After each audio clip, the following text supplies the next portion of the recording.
This is the story of the woman who turned gossip into power, Barbara Walters, the legendary pioneer who shattered every barrier for women in television. Her distinctive voice became the 20th century's confessional, where presidents, murderers, and the world's biggest stars came to confess their deepest secrets. She was the most powerful interviewer on the planet, an untouchable icon. But behind that soft-focus lens and blinding glamour was a tragedy of isolation, a life haunted by financial insecurity from a chaotic childhood and a gnawing loneliness that no bombshell interview could ever soothe. She built an empire by understanding the pain of others, but she paid for it with her own happiness. The most famous woman in media chose to die in absolute silence, a final mystery from the one who made the entire world talk. Barbara Jill Walters was born on September 25, 1929, in Boston, Massachusetts, to Dina and Louis Walters. But Boston was merely a geographic footnote. Her true birthplace was the flickering, uncertain stage of her father's dreams. Lou Walters was no ordinary businessman. He was an impresario, a showman, a man whose life was a perpetual high-stakes gamble between dazzling success and devastating failure. He was, in essence, a living, breathing embodiment of the American dream and its costs, a figure who danced precariously on the precipice of grandiosity and ruin. Lou Walters was a legend in his own right, though his fame was ephemeral, tied to the fleeting brilliance of the stages he created. He was a booking agent, a talent scout, and ultimately the visionary behind some of the most famous nightclubs in America. His crown jewel was the Latin Quarter in New York City, a lavish, extravagant palace of entertainment that opened its doors in 1942. This wasn't just a nightclub, it was an institution, a glittering beacon in an age of glamour, drawing in everyone from mobsters to movie stars, politicians to playwrights. Frank Sinatra would croon on its stage, glamorous showgirls would dance in elaborate costumes, and champagne would flow in endless streams. For young Barbara, this was not just her father's workplace. It was her playground, her classroom, and often her bewildering reality. One day she might be rubbing shoulders with legends like Mae West, or witnessing the raw power of a Duke Ellington performance. The next, she might be quietly listening to her father's hushed, anxious phone calls, the heavy weight of looming bankruptcy pressing down on their opulent apartment. Her childhood was a dizzying kaleidoscope of penthouse luxury and the gnawing fear of eviction, of dazzling celebrity, and the harsh realities of debt collectors. This constant oscillation between feast and famine, between being at the very zenith of social life and teetering on the edge of financial ruin, instilled in Barbara a deep-seated, almost pathological need for security. It wasn't just about money, it was about stability, about building a fortress that could withstand any external storm, a fortress her father, for all his charm and brilliance, could never truly provide. This formative period wasn't just about financial instability. It was also profoundly shaped by the family's secret, a burden they carried with quiet sorrow, her older sister, Jacqueline.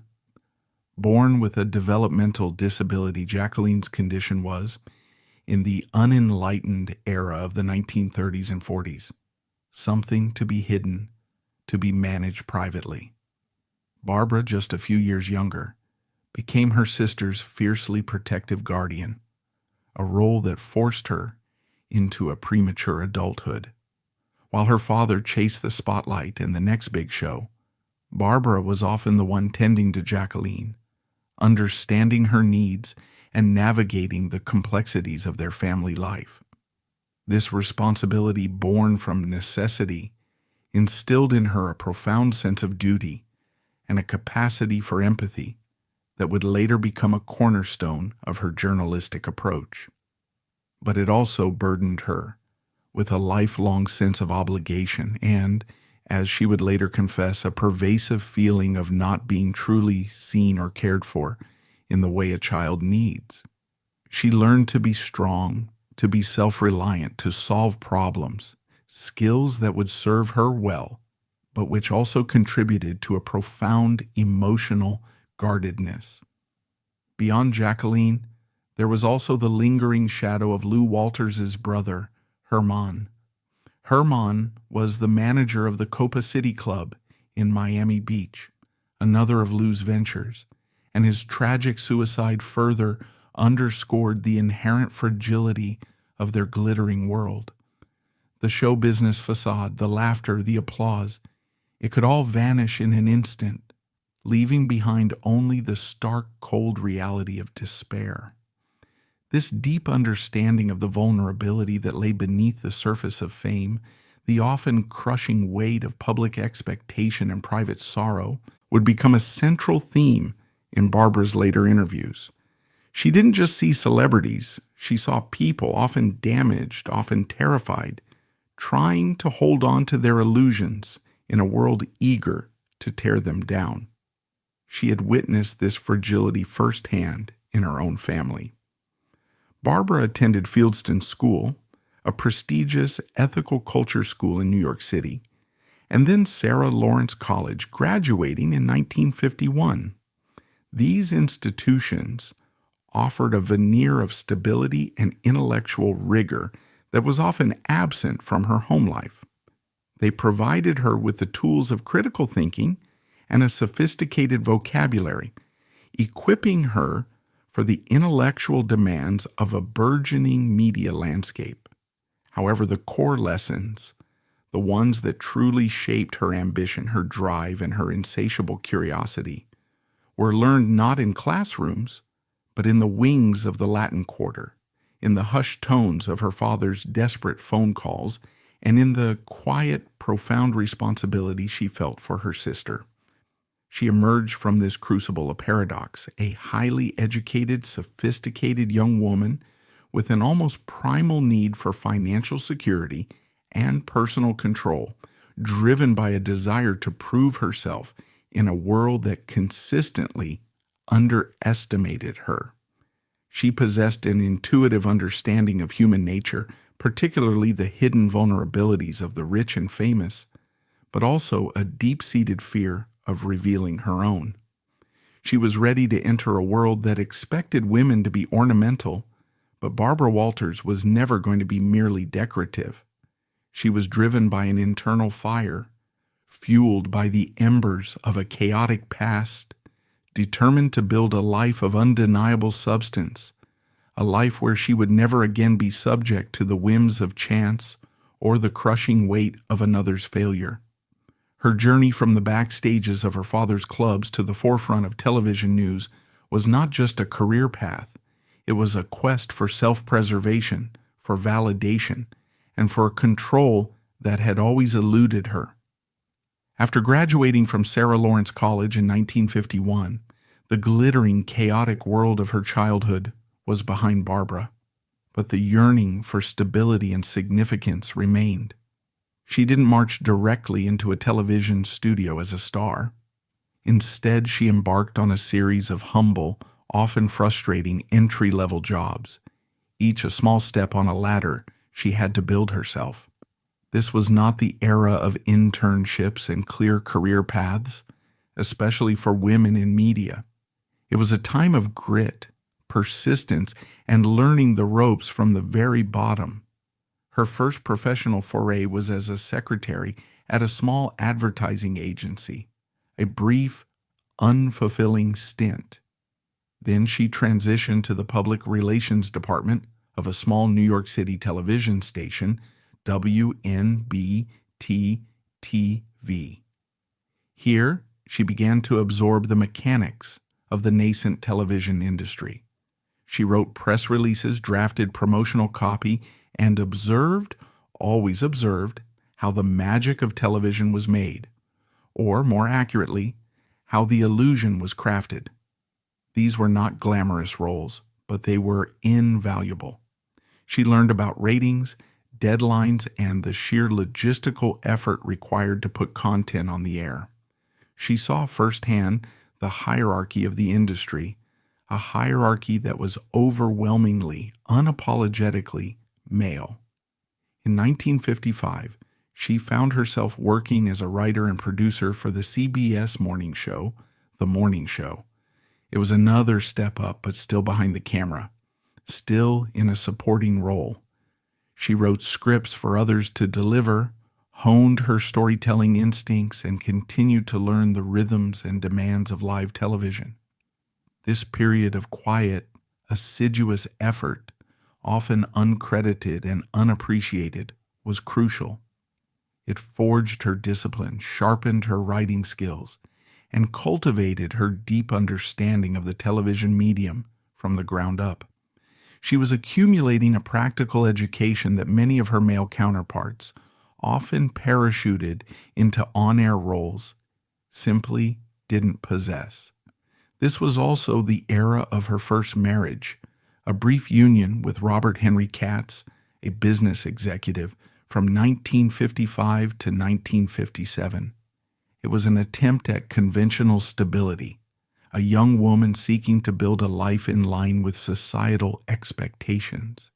But the demanding nature of her burgeoning career, coupled with her still unrealized ambitions, meant that conventional roles likely felt restrictive. The instability of her childhood had taught her to be independent, to carve her own path, and the expectations of a traditional marriage might have felt stifling to a woman increasingly driven by an internal, unyielding ambition. Then in 1961 came the opportunity that would irrevocably alter the trajectory of her life. She was hired as a writer for NBC's Today Show. This was a significant platform even then. The Today Show, launched in 1952, was America's window to the morning, a blend of news, interviews, and lighter segments. But in 1961, its on-air landscape was rigidly defined by gender. The anchorman, then usually a singular authoritative male figure, was the undisputed star, the voice of gravitas and news. For much of the 1950s and 60s, this role was occupied by men like Dave Garroway, John Chancellor, and later the formidable Frank McGee. And then there were the women, the Today girls. Their role was explicit and narrowly circumscribed. They were there for female interest stories, fashion, cooking, etiquette, celebrity fluff. They were charming, beautiful, and their primary function was to be amiable, to offer a feminine counterpoint, and to occasionally laugh prettily at the anchorman's jokes. They were decorative, not definitive. They were, in the parlance of the time, meant to be tea pourers. Barbara's initial role at Today was once again behind the scenes as a writer and segment producer. She observed the Today girls deliver lines she had written, conduct interviews she had prepared, and present segments she had pitched. Imagine the frustration, the quiet seething, for a woman of her intellect and ambition. She was seeing men and women with often less experience and certainly less drive taking center stage, simply because they fit the established mold, or in the case of the women, because they fit the decorative mold. But Barbara didn't just passively observe, she learned. She studied the show's format, its pacing, its audience. She learned how to craft a compelling narrative for television. She saw the gaps, the unspoken spaces where a different kind of voice, a different kind of inquiry could make an impact. She began to subtly push the boundaries. She wasn't just writing about fashion, she was delving into the why of fashion. She wasn't just booking a celebrity, she was researching their deeper story. Her relentless work ethic became legendary, even at this early stage. She would arrive hours before anyone else, pore over newspapers, make phone calls, and meticulously prepare every detail of her segments. While others were taking long lunches, Barbara was working. This wasn't just ambition. It was a desperate, ingrained need for control and perfection, a defense mechanism against the chaos she had known.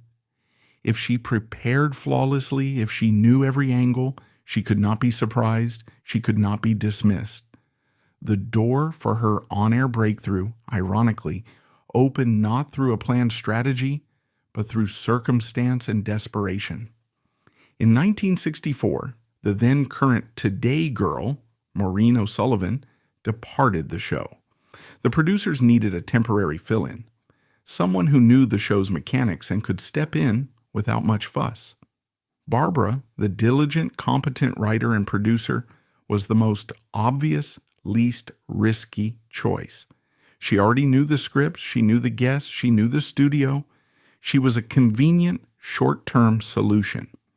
They expected her to be a temporary placeholder, a competent but unremarkable presence, until they could find the next Today girl to fit the mold. They were, as history would dramatically prove, profoundly mistaken. From her very first moments on screen, Barbara Walters was different. She wasn't just reading the teleprompter, she was adding her own insights, injecting her own questions, subtly, carefully testing the boundaries. She wasn't content to simply smile and nod. She wanted to engage. She wanted to understand. She began to pitch her own stories, pushing to cover topics that were traditionally considered too serious for a female co-host. She wanted to interview politicians, authors, thinkers, people of substance. She wanted to move beyond the segments on poodles, pastries, and household tips. She was slowly, painstakingly redefining what a Today girl could be. Her early on-air presence wasn't polished by today's standards. Her lisp, which would become one of her most distinctive characteristics, was more pronounced. She was still finding her voice, both literally and metaphorically. But what she lacked in smooth delivery, she compensated for with relentless preparation, incisive questions, and an innate, compelling curiosity. She was genuine, she was hungry, and she was utterly, utterly determined. This decade, from her college graduation to her tentative steps onto the Today Show set, was her apprenticeship. It was a period of unseen labor, quiet ambition, and learning the intricate dance of television production. She was not the chosen one, not the groomed successor. She was the one who pushed her way in, proving her worth incrementally, day by day, segment by segment. She was laying the groundwork, building the foundational skills, and cultivating the relentless drive that would eventually allow her to dismantle the very system that sought to keep her in her place. The battle had just begun, and Barbara Walters was finally on the field. Barbara Walters' ascendancy at the Today Show was not a smooth climb. It was a grueling uphill battle, fought against an entrenched, casual, and often vicious sexism that permeated the television industry. She didn't just face obstacles, she faced an entire system designed to keep women in ancillary, subservient roles. And at the heart of this system, personified for Barbara, was a figure named Frank McGee. Frank McGee joined the Today Show as its host in 1971. He was the quintessential old-school newsman, authoritative, gravitas-laden, and deeply uncomfortable with the idea of sharing the anchor desk, especially with a woman. He saw Barbara, despite her years of diligent work and growing popularity, as an interloper, a purveyor of fluff, who was encroaching on the serious territory of hard news. His resentment wasn't just private. It was a palpable presence on set, a daily weight that Barbara had to contend with. McGee's animosity culminated in an extraordinary and openly sexist demand to the network executives. He decreed that on any hard news interview where he and Barbara were both present, he, Frank McGee, would always ask the first 3 questions. Only after he had exhausted his initial line of questioning was Barbara permitted to speak. Imagine the professional humiliation, Sitting there, your mind buzzing with insightful questions, fully prepared but being forced to remain silent, a prop, a secondary player, until the male colleague next to you had had his fill. Many women would have crumbled under such a rule. Many would have internalized the message that their voice was less valuable, their questions less important. But Barbara Walters was not many women. She did not quit. She did not buckle. Instead, she performed an incredible act of journalistic jujutsu. She learned to master the fourth question. While McGee plodded through the obvious who, what, when, where, Barbara listened, absorbed, and waited. And when her turn finally came, she would ask the question that cut deeper, the one that went beyond the facts to the emotional truth. She would ask why. She would ask, how did you feel about that? What was the human cost? What did you learn? These were the questions that unlocked the true story, questions the serious male journalists often overlooked in their pursuit of data. This period was a masterclass in strategic patience and quiet defiance. While McGee was busy guarding his turf, focused on the visible markers of power, Barbara was busy building her own in the unseen spaces. She started to actively pursue her own assignments, often outside the studio, away from McGee's stifling presence. She leveraged her growing network, her undeniable charm, and her sheer, unadulterated nerve to land exclusive interviews that no one else was even conceiving of. One of her earliest and most significant independent gets was an interview with Princess Grace of Monaco, the former Hollywood star Grace Kelly. This wasn't just a glamorous scoop. It demonstrated Barbara's unique approach. She didn't just want to talk about royalty. She wanted to talk about the woman behind the tiara, the challenges of her life, the transition from Hollywood icon to European royal. This blend of celebrity and personal insight would become her trademark. Another crucial breakthrough came with her reporting on First Lady Jackie Kennedy's goodwill tour of India and Pakistan in 1962. The entire White House press corps, then exclusively male, was covering the tour. Barbara, still the Today girl, managed to get herself included. While the male reporters focused on diplomatic communique and political implications, Barbara focused on the human story. She captured the color, the sensory details, the exhaustion of the journey, the emotional impact on the First Lady. Her reports were intimate, personal, and resonated deeply with viewers. It was a massive success, proving that there was an appetite for a different kind of reporting, one that centered on emotional truth. She wasn't just reporting on the news, she was piece by piece expanding the very definition of what was news. She instinctively understood that the personal lives of public figures weren't mere distractions from the real story. They often were the real story, providing crucial context, motivation, and insight into power, politics, and culture. She was bridging the divide between hard and soft news, creating a new, compelling hybrid. Her relentless work ethic and unique interviewing style began to yield more and more groundbreaking interviews. She landed elusive literary figures like Truman Capote, who was then enjoying a resurgence of fame after In Cold Blood. She spoke with people across the political spectrum, with entertainers, and with ordinary people caught in extraordinary circumstances. Each interview was a brick in the wall of her growing reputation. By the mid-1970s, Barbara Walters had become undeniably indispensable to the Today Show. Frank McGee had tragically passed away in 1974. With his death, the last major institutional barrier to her full recognition at NBC was removed. In 1974, after 13 years of relentless work, enduring casual sexism and outright hostility, Barbara Walters was officially named the first female co-host of the Today Show. She had not only broken into the boys' club, she had, against all odds, earned a seat at the head of the table. She had won the battle at NBC, but her ambition, fueled by that deep-seated need for security and significance, pushed her to aim higher still.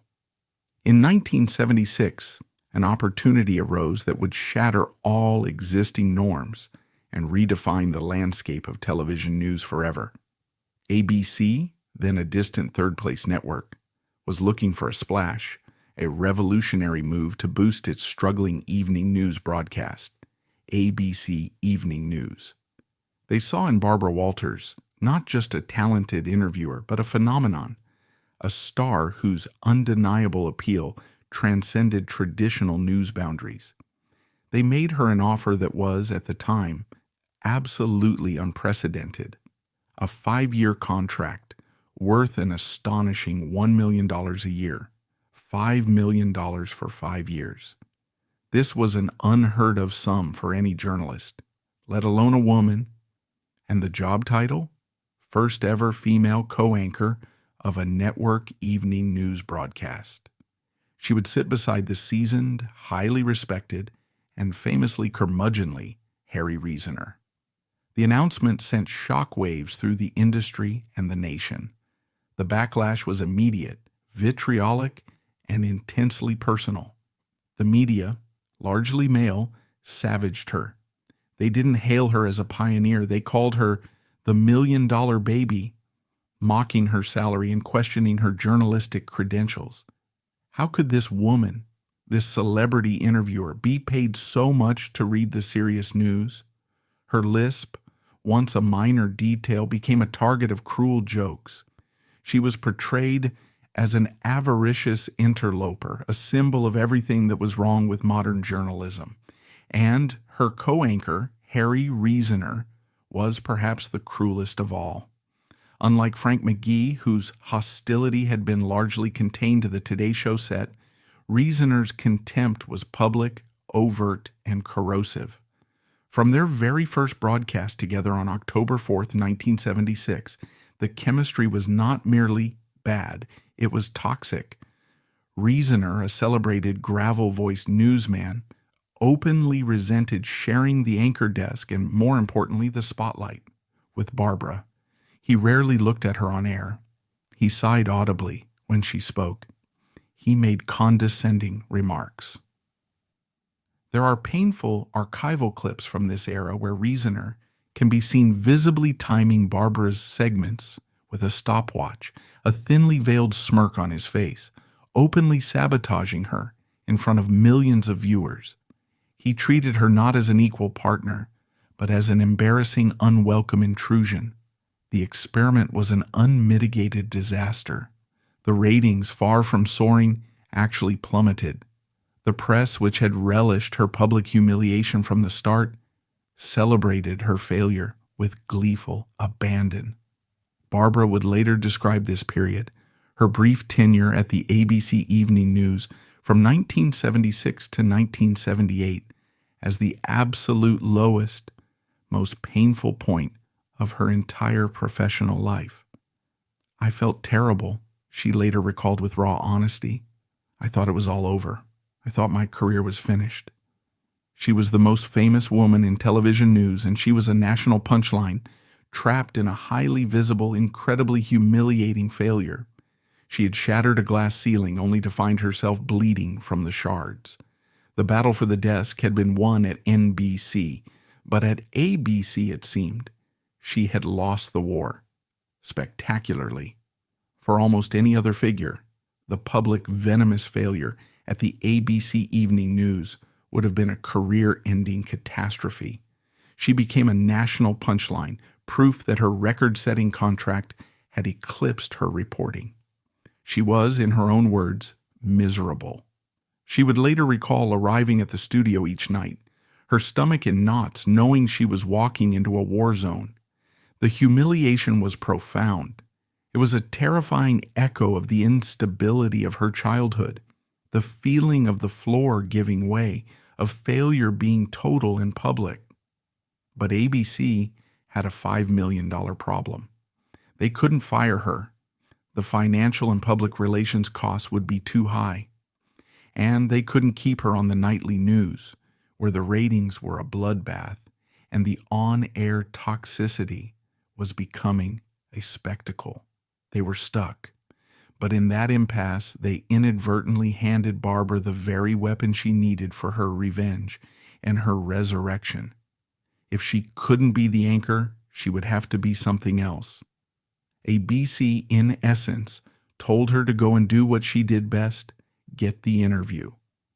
And so from the ashes of the evening news debacle, a new kingdom was born, the Barbara Walters Specials. This was not just a new show, it was a new format, a new genre, and a total reinvention of Barbara's power. Freed from the rigid, male-dominated structure of the nightly news, freed from the condescending glares of co-anchors, Barbara now controlled everything. She controlled the guest list, she controlled the questions, and, most famously, she controlled the lighting. This is the era of the legendary soft focus lens. Critics, and even Barbara herself, would later joke that it was pure vanity, a way to blur the lines and make both herself and her subjects look younger, more ethereal. But it was far more than that. The soft focus was a psychological masterstroke. It was a visual contract. It told the guest, "You are safe here. This is not a harsh interrogation. This is an intimate, cinematic confession. You will be protected. You will look beautiful." It was the velvet glove hiding the ironclad questions.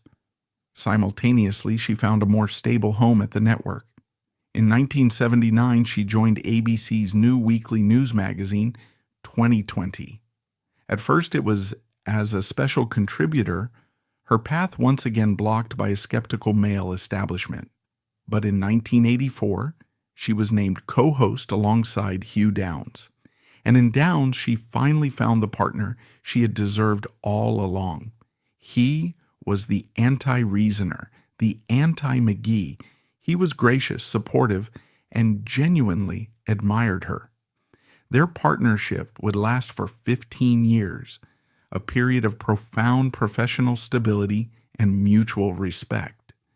This secure home base at 2020 gave her the foundation from which to launch her spectacular high-stakes raids with the specials. She was no longer a Today girl or a failed anchor. She was now a high-powered journalistic commando, descending from the sky to land the biggest, most impossible gets in the world. And her first major target would silence every critic who had ever called her fluff. In 1977, the world was watching the Middle East with bated breath.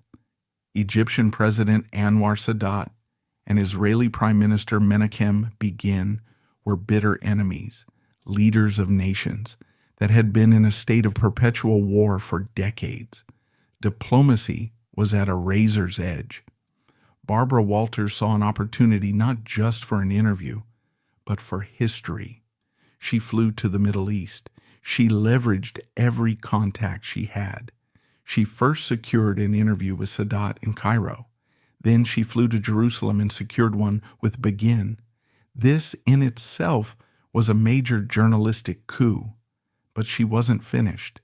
During her interview with Sadat, she posed a bold, almost audacious question. Would you be willing to sit in the same room with Begin? Sadat, intrigued, agreed. She then flew back to Begin and presented him with the same proposition. He too agreed. The result was the first ever joint interview with the two leaders, broadcast on ABC. It was not just a get, it was a monumental act of television diplomacy.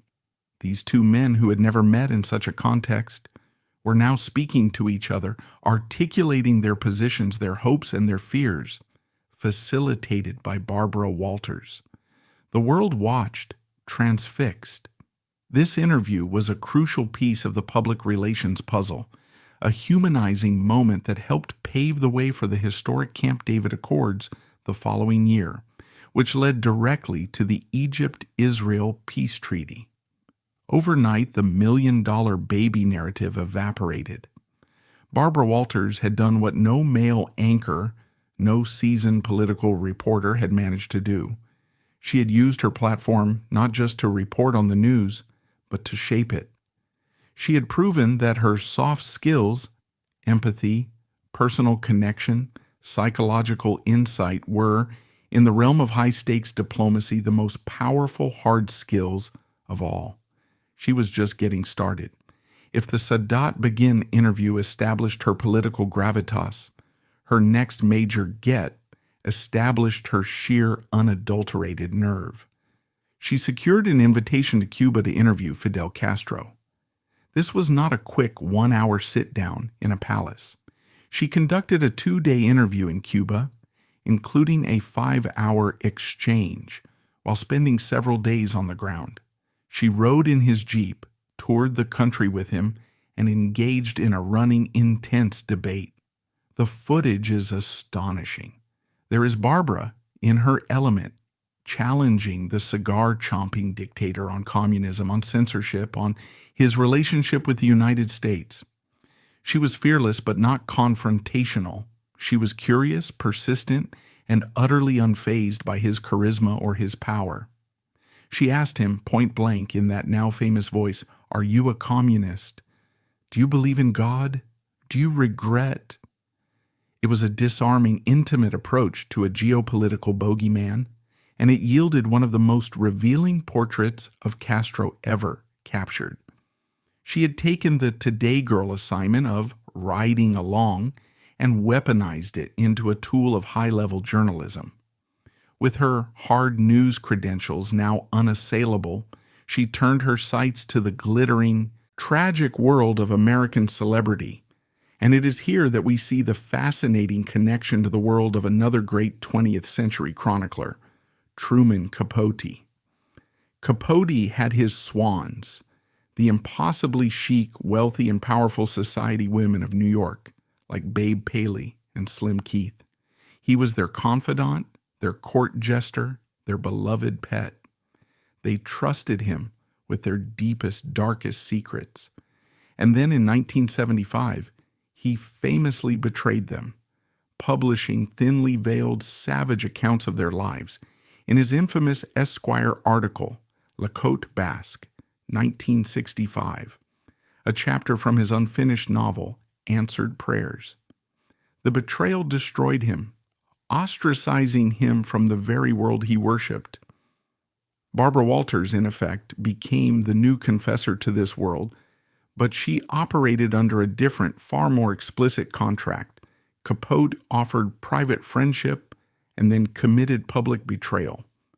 Barbara offered a public platform from the start, but one that was draped in the illusion of private intimacy. She was the one the swans, the movie stars, and the scandal-plagued figures turned to after the fall, after the tragedy, after the Capote-esque betrayal. She offered them a path to redemption, a chance to tell their side of the story, all under her flattering, soft focus lens. She interviewed Gloria Vanderbilt, a swan from that very same era, not just about her wealth, but about the unimaginable trauma of her son Carter Cooper's suicide. She sat with Nancy Reagan, the ultimate swan of the 1980s. She spoke with the children of Babe Paley, seeking to understand the woman behind the perfect facade that Capote had both adored and eviscerated. Barbara understood what Capote knew, that the dividing line between gossip and biography is simply a matter of tone, and that the personal lives of the powerful are the most revealing texts of all. She was part journalist, part therapist, and part high priestess of the secular confessional. She didn't just ask questions. She staged small, televised psychodramas. Take her legendary 1981 interview with Katharine Hepburn. The press had long mocked Barbara, and they were lying in wait. Then came the question that would be parodied for decades. If you were a tree, what kind of tree would you be?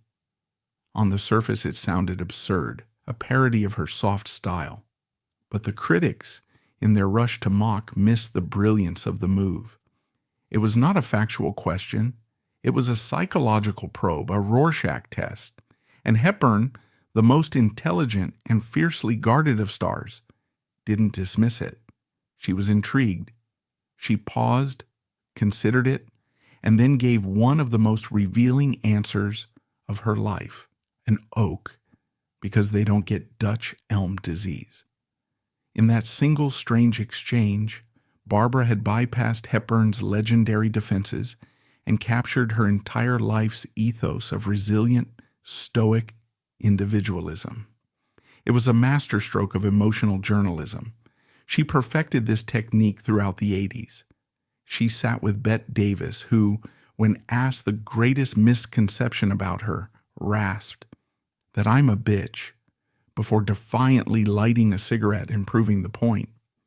She interviewed a young, pre-scandal Michael Jackson, getting him to open up about his abusive father and his profound loneliness. She sat with Richard Nixon in 1980, his first major interview since resigning, and pushed him. "Are you sorry?" I don't mean I'm sorry my mother's sick. I'm sorry. She also ventured into darker territory, demonstrating her range and her obsessive fascination with the why of human behavior. She interviewed murderers. She sat with Jean Harris, the head mistress convicted of killing her lover, the Scarsdale diet doctor. She interviewed Mark David Chapman, the man who murdered John Lennon, asking him in a chillingly calm voice to recount the moments of the crime. She would later sit with the Menendez brothers, with Mike Tyson, with Klaus von Bülow. With every get, her power grew. A Barbara Walters special became a required stop on the road to superstardom or public redemption. She had become the gatekeeper. She had achieved the get that had eluded her for most of her life. She was no longer the insecure daughter of a nightclub impresario, dependent on the whims of fame and fortune. She was the fortune. She was the fame. She had built her fortress, and it was impregnable. What Barbara Walters did was not magic, though it often looked like it. It was a method, a precise, relentlessly practiced and psychologically astute strategy for dismantling a person's defenses and extracting their emotional truth. It was a technique born from her entire life experience. The observational skills of the lonely girl in the nightclub, the writer's need for a narrative, and the anchor's need for a headline. Deconstructing her method reveals a master at work. First and most famously was the relentless preparation. Barbara did not wing it. She was perhaps the most prepared interviewer in television history. When she sat down with a subject, she had read everything, every book, every article, every obscure interview. But she also went further. She would talk to their friends, their ex-spouses, their childhood acquaintances. She was looking for the emotional flashpoints, the trap doors into their psyche. She knew their childhood traumas, their greatest fears, their most profound regrets long before she ever asked a question about them. Her subjects often felt that she knew them better than they knew themselves, a disarming and deeply effective tactic. Second was the creation of the safe space. This is where the soft focus lens, the plush chairs, and the intimate setting came into play. It was all designed to communicate empathy. She would often begin an interview not with a gotcha question, but with a question of disarming simplicity. Tell me about your childhood. What was your mother like? She was a master of building rapport, of creating a bubble of confidentiality, even with millions watching. She would even, on occasion, deploy a calculated vulnerability of her own. She might allude to her father's struggles or the responsibility she felt for her sister. It was never a full confession, but a small offering, a signal to her subject. I understand pain.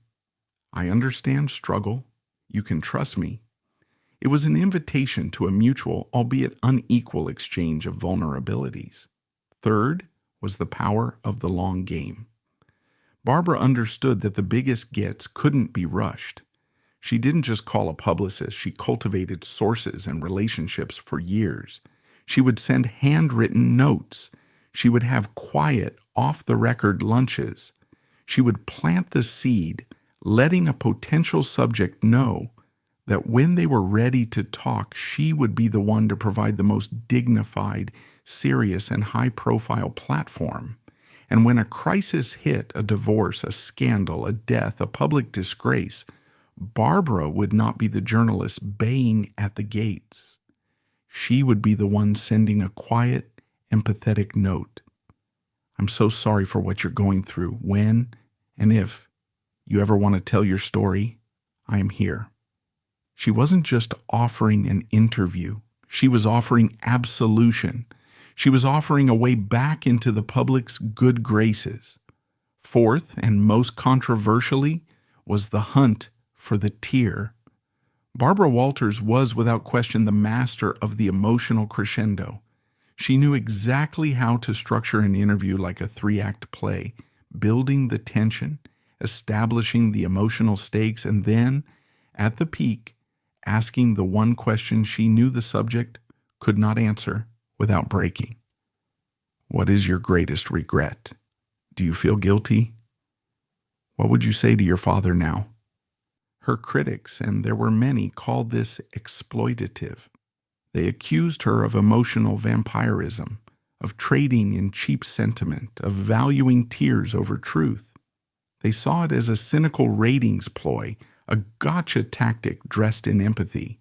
Katharine Hepburn, in that same famous interview, saw it coming. When Barbara began to probe a sensitive area, Hepburn snapped, "I'm not going to cry for you. Don't you dare ask me anything that will make me cry." Hepburn, in her brilliance, had recognized the performance, but Barbara defended her method fiercely. "What's wrong with crying?" she would counter. "What's wrong with emotion? Isn't that part of the story?" She argued compellingly that a person's feelings, their heart, their private pain, was just as newsworthy as their political policies or their box office receipts. She was practicing emotional journalism in a world that at the time only valued the facts. She was, in essence, telling her critics that a tear was a fact of the human heart. Finally, there was the sheer power of her brand. By the late 1980s, an interview with Barbara Walters was not just an interview, it was a cultural coronation. To sit in that chair, under that soft light, was to be seen. It was a rite of passage. For politicians, it humanized them. For movie stars, it legitimized them. And for the disgraced, it redeemed them. She had become the most powerful arbiter of public image in America.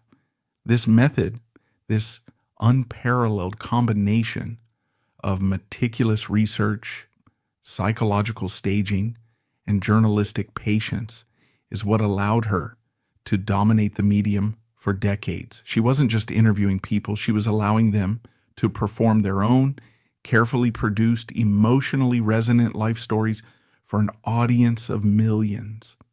She was the writer, director, and star of her own ongoing spectacular show, and the biggest names in the world were lining up to be her guest stars.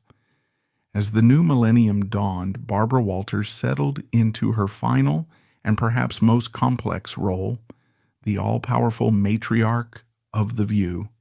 She was now in her 70s, a living legend, but she was not a benevolent, retiring queen. She was an active, hands-on, and deeply demanding ruler of the daily empire she had built.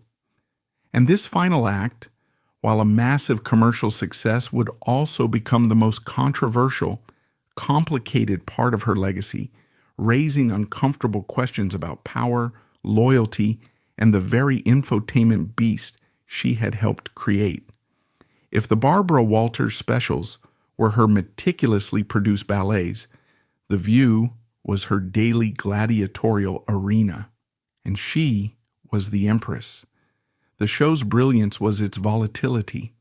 The Hot Topics segment, where the women debated the day's news, became must-see television, not always for its intellectual insight, but for its raw, emotional, and often deeply personal conflict. Barbara, the impresario's daughter, understood this instinctively. She knew that conflict was content. She knew that feuds were ratings. The first major cracks in the happy family facade began to show with the tumultuous tenure and exit of Star Jones. Jones, one of the original co-hosts, underwent a dramatic gastric bypass surgery, resulting in a massive weight loss. But publicly, she insisted her transformation was due to diet and exercise, asking her co-hosts to maintain the fiction. This put Barbara, the journalist, in an impossible position. How could the woman who demanded the truth from presidents and murderers allow a lie to be perpetuated at her own table? The tension festered, both on air and off. The relationship between Barbara and Starr deteriorated. Then, in 2006, came the infamous messy exit. Starr Jones, believing her contract was secure, suddenly announced on-air, blindsiding Barbara, that she was leaving. Barbara, furious at being preempted, went on air the next day and delivered her own stark version of the truth, that the network had in fact decided not to renew Starr's contract due to declining audience approval. It was a brutal public execution, a glimpse of the iron fist inside the velvet glove. But that was nothing compared to the storm that was Rosie O'Donnell. When Rosie O'Donnell joined the panel in 2006, it was a seismic event. Rosie was not a deferential newcomer.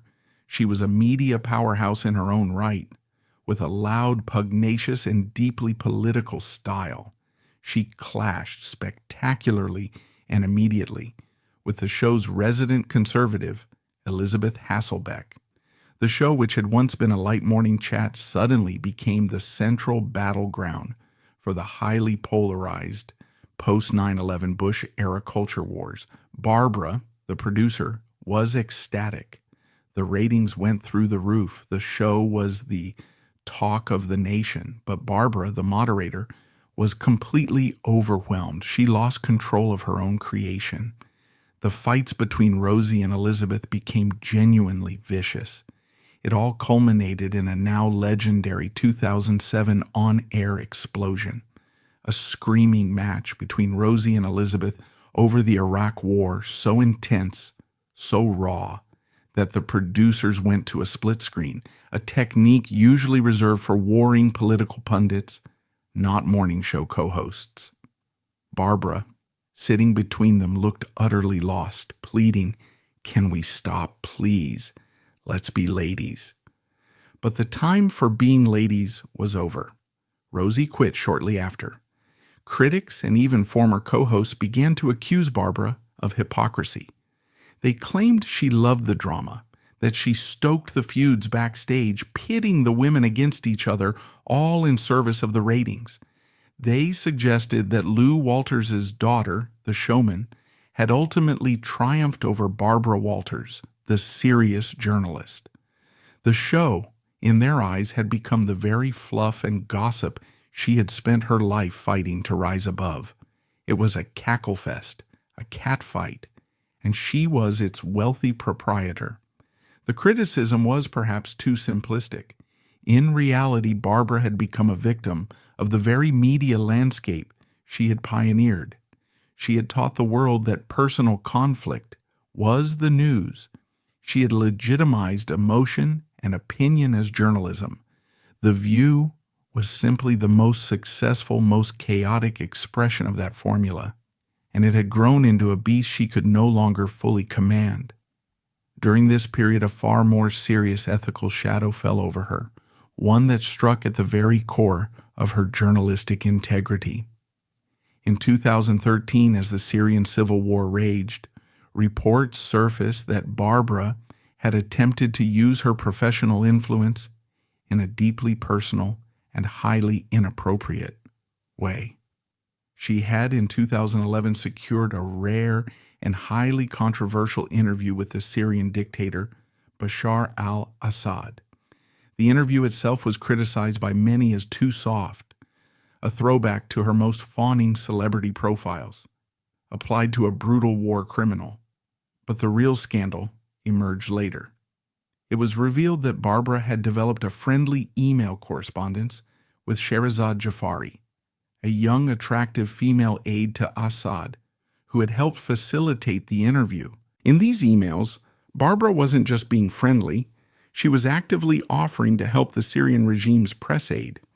She offered her advice on media strategy. Most shockingly, she used her connections to try and get Jafari a job at Columbia University's journalism school and an internship at CNN, writing a glowing letter of recommendation for her.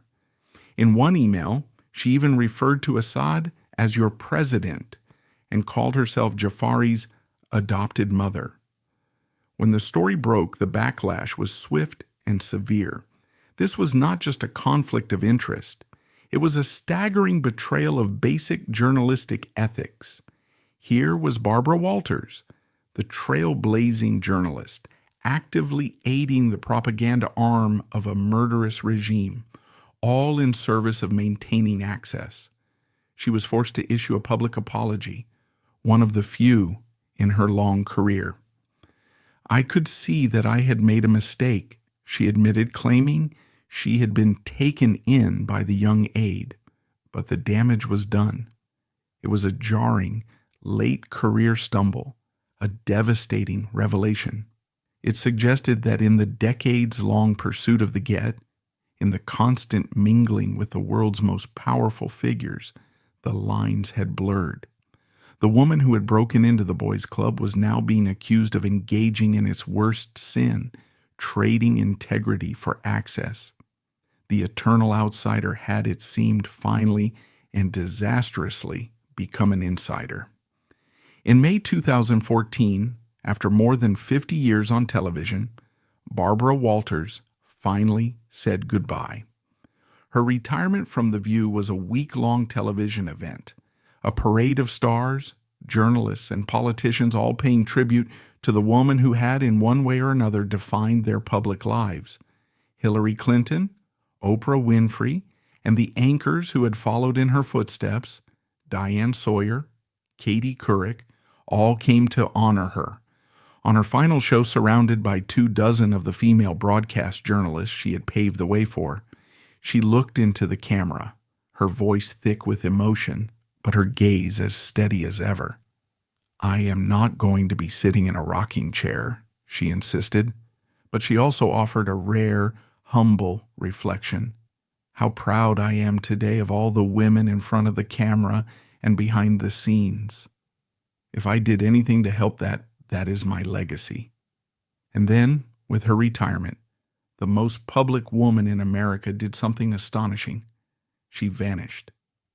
In an age of social media, tell-all memoirs, and curated public retirements, Barbara Walters simply stopped. She retreated entirely from the public eye. There were no more interviews, no more appearances, no more specials. The woman whose entire life had been lived in front of a lens, who had admitted her greatest fear was being forgotten, chose total, absolute privacy. The silence was so profound that it itself became a story. Tabloid rumors swirled. Friends whispered to reporters that she was frail, that she was suffering from dementia, that she didn't want the world to see her diminished. This, perhaps, was her final act of control. She had meticulously curated her image for 50 years. She had built her career on the soft focus lens. She was not going to allow the public to witness the harsh, unflattering reality of her old age and decline. The woman who had convinced the world to reveal its vulnerabilities would, at the last, refuse to show her own. This final chapter connects in a deeply poignant way to the tragic story of one of her early interview subjects and Capote's swans, Rita Hayworth. In the 1980s, Hayworth became the first public face of Alzheimer's disease, her decline painfully and publicly chronicled. Barbara, ever the journalist, had covered the story. It's impossible to know, but one can only imagine that Barbara, a master of her own image, saw that public decline and made a silent vow never to let it happen to her. She would write her own final chapter, and that chapter would be a closed book. On December 30th, 2022, ABC News announced that Barbara Walters had passed away at her home in New York City. She was 93 years old. The cause of death was not immediately released, maintaining her privacy to the very end. The fortress she had spent a lifetime building had held, protecting her finally from the world's gaze. It is not an exaggeration to say that we live, breathe, and consume media in a world that Barbara Walters built. Her impact is so total, so foundational, that we often fail to see it, like trying to see the air. Her legacy is twofold, one of professional liberation, the other of cultural transformation. First, and most simply, she is the great emancipator of women in broadcast news. She didn't just crack the glass ceiling, she took a sledgehammer to it, endured the falling shards, and then held the door open for every woman who came after her. The idea of a woman anchoring the nightly news, hosting a primetime special, moderating a presidential debate, or earning $1 million salary was not just unusual before Barbara. It was considered a professional impossibility, a joke. Every female journalist who has ever asked a tough question to a powerful man, Diane Sawyer, Katie Couric, Christiane Amanpour, Oprah Winfrey, walks in her footsteps.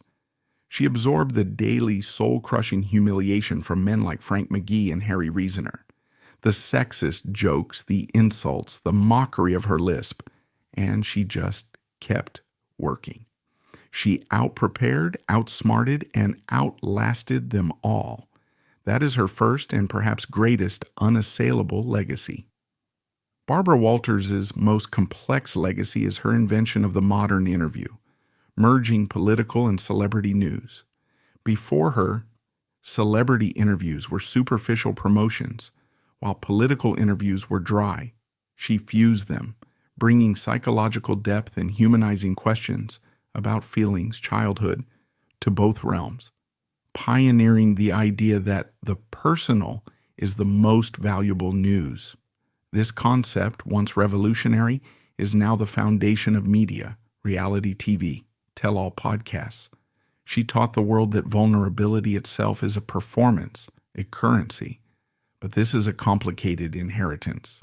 Did she create a more empathetic media, or did she open Pandora's box of infotainment and sensationalism, where feelings matter more than policy?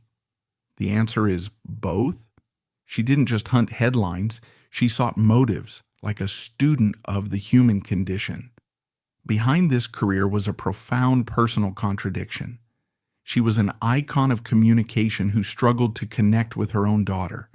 She craved intimacy, so she got the world to confess its secrets to her, treating the exclusive interview, the get, as a substitute for real connection.